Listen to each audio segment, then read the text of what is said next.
पाश्चात्यदेशतारिणे वाञ्छाकल्पतरुभ्यश्च कृपा सिन्धुभ्य एव च पतितानां पावनेभ्यो वैष्णवेभ्यो नमो नमः।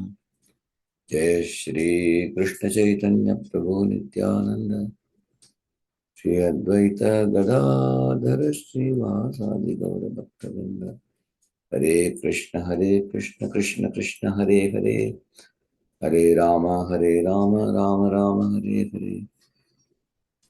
जय जय श्री चैतन्य जय नित्यानंद, जय अद्वैत चंद्र जय गौर भक्त वृंदा। Hare Krishna, welcome everyone.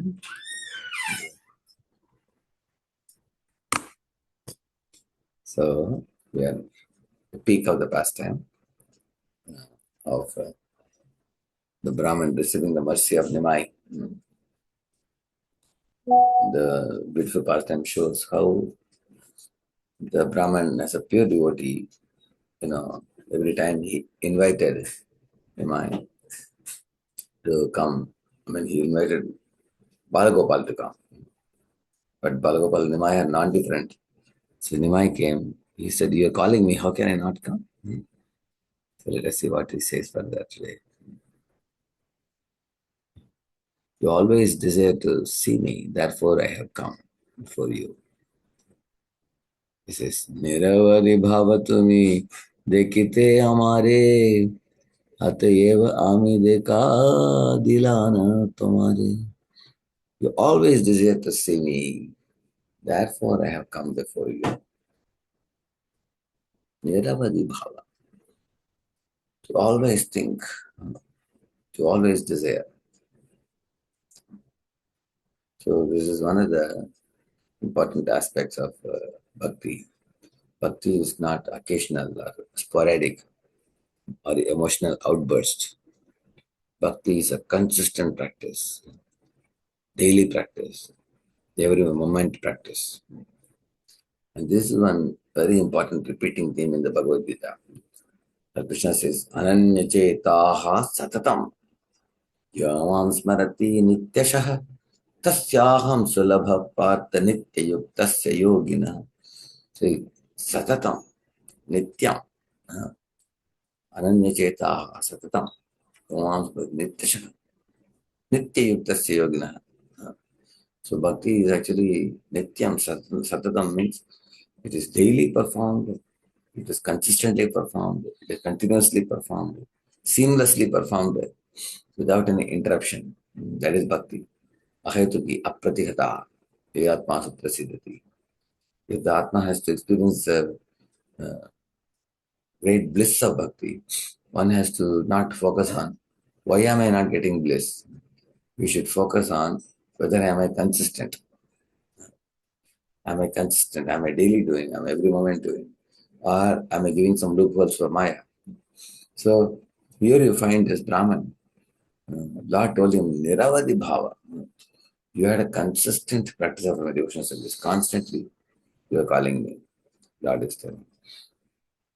So, always thinking of me, desiring me. You always desire to see me. Therefore, I have come before you. Yes, sir. So, that is why it is very easy to begin bhakti. It is very easy to give up bhakti and go away, attracted by Maya. Both are very easy. But to consistently maintain, because sometimes you will see in the path of practice of bhakti may take you high, or sometimes due to the nature of the material world and our own mind creating emotional disturbances, bhakti may take us low. Sometimes bhakti path may make us feel low sometimes. High tides, low tides, both can be there. So, sometimes heart is flooding with bhakti, tears may come in your eyes. Other times, there may be very difficult times. Pandavas, they were ruling Indraprastha at one time. Other times, they were in the forest. Prahlad Maharaj was a prince, sitting on the lap of his father sometimes. Other times, he was made an assassination attempt by the father's demoniac soldiers. You can see what happened to Prahlad.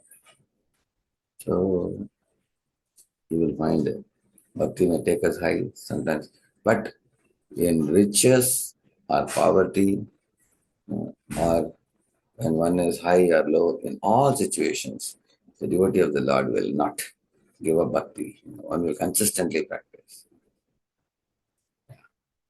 Niravadi bhava. आरजन्मयि रूपेण दगृह्यामि देकादिदं तुम्हारे न स्मरताः तुमि. In the previous life, I gave you darshan at the house of Nanda Maharaj. Don't you remember that? He's asking. Asmarata to me. Don't you remember that? I am the same Damodar, Balagopal, who gave you darshan in Nanda Baba's house. Jabeyami avatirna hailana gopule Sveha janme tumi tirtha kara kutuhale. When I appeared in Gopala, you also joyfully visited the various holy places. The phrase Tirthakara means traveling to holy places. Daive tumi atiti hailananda ghare, yehi mate tumi ananiveda amari, tahati hoye mata kariya kautuka, kai tor anna dekai longe rupa. By Providence, he became a guest one day in the house of Nanda Maharaj. At that time, he offered rice to me in the same way. And after I ate your rice, I showed you the same form. Oh, you see, now Nimai is reminding him of one previous pastime that took place uh, some 4,500 years ago, before Nimai appeared in this world. That is a pastime that happened during the time of Krishna, when the same Tirtha Brahman was moving around, traveling. And he came to Nanda Bhavan. And there also he offered that Balagopal some rice to eat, and Lord says, I ate from your hands. You don't remember. See, this is the amazing thing. Bahuni me vititani janmani tavacha Arjuna, Kanyaham ved sarvani natvam veta parantapa. Krishna told Arjuna, you and I have come many, many lifetimes, again and again. But I remember all of them, but you cannot, because you are a jiva, you tend to forget. And I am Supreme Lord, I don't forget. So now the Lord has not forgotten the past time that happened in Nanda Bhavan. He is reminding him. But the Brahmana has forgotten. The Lord is saying, don't you remember? You are the same Brahman and I am the same Krishna. You have come here again to, directed by the providence. You are saying it's not providence. Pulled by the love of God in your heart. You have been directed to this place of, Jagannath Mishra and Chachmata. You have come here. And I am the same Krishna who has come as Nimai. So Lord is reminding him.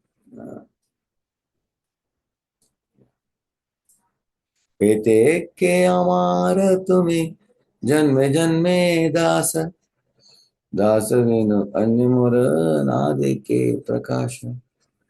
In this way, you have been my servant, birth after birth, uh, birth after birth. For other than my servants, no one can see this form. Because you are my servant, birth after birth. Janme janme dasa. Amara tumi, janme janme dasa, he's saying. Birth of birth, you are my servant. That means you have been my devotee always. Dasavina anyamara nadeke prakash. No one else can see this form other than my servants. So, it's not that anybody can recognize Krishna very easily unless one becomes his pure devotee. Sri Bhaktivinoda Thakur, what he says here. The pure living entity is eternally engaged in the service of Krishna. Is able to see Krishna through the eyes of devotion, smeared with the ointment of love. Premanjana charita bhakti vilochanena santas sadeva hridiyeshu vilokayanti yam shyama sundaram achintya gunaswarupam govindamadi purusham tamaham bhajami. So, Mama is telling that some people have avidya chakshu, some people have jnana chakshu, some people have prema chakshu. Those who avidya chakshu, those eyes of ignorance, they only delight after material enjoyment. They hanker for, dhanam, janam, sundari. They run in this world here and there for material enjoyment. And those who jnana chakshu, they renounce the material world, but they meditate on Brahman, impersonal Brahma Jyoti. Those who prema chakshu, they can see me, Lord says. Those who eyes of love, they only can see me. And my dear Brahman, fortunately you have that eyes of love. Therefore they are able to see me. And you are my servant, he says. By sensual knowledge obtained through gross and subtle perception, conditioned souls absorbed in material enjoyment cannot see Krishna, who is adhokshaja, beyond the realm of material sense perception. A Vaishnava can see Lord Vishnu when his constitutional propensity for serving Krishna is awakened. Here is a secret revealed. A Vaishnava can see Lord Vishnu when his constitutional propensity as servant of Krishna, that is awakened for serving Krishna. A living entity who is devoid of the inclination for eternal service can never give up gross and subtle perception. Therefore, due to the spirit of enjoyment, the conditioned soul cannot see his worshipable Lord, Krishna. So, in this way, for example, when there's a gross perception, we tend to see everything materially. We see tall skyscraper buildings, we see shopping malls, we see flashy cars, we see broad roads, we see glitter and glamour of this world. And it's like somebody has thrown dust into our eyes. We become bewildered by the, so-called beauty of this material world. When we are driven by gross vision, grossly seeing. So these are gross senses. Gross senses are attracted to gross objects of this world. But when one becomes a devotee, not a devotee, when one becomes little more advanced than subtle perception, then one is not attracted to the gross things. One may think that I want to be a topper in my class. I want to be getting a gold medal in the Olympics. And I want to become a popular speaker or a writer or a singer or a cinema artist. I want to earn fame in this world. Then you are attracted to subtle things. Or subtle things like name, fame, glory, same old story. So people are fascinated by subtle achievements in this world. Somebody can hold a post or a position. We can be a chief minister, a prime minister. We can be holding a CEO post in a company. Some big position. So you can be in a big position, you can have fame, you can have name, you can be an outstanding personality in this world. So either people are attracted to the gross achievements, or people are attracted to the subtle achievements, both of which are useless from the point of view of the soul. Because the moment death comes and strikes a jiva, part one, next moment the body drops dead to the ground, the soul is out, and when the soul is out, he completely forgets the previous body, previous achievements. Where is Alexander the Great, Napoleon Bonaparte, Hitler, Roman Empire, British Empire? Where are they all gone? They all are finished in the sands of time.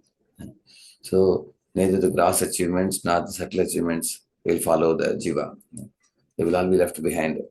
So, but the jiva's eternal constitutional position is servant of Krishna. Therefore, every morning when we get up, we are reminding ourselves of our eternal position. Jiva Sarpohe, Krishnadas. We have to remind ourselves, because this is one position.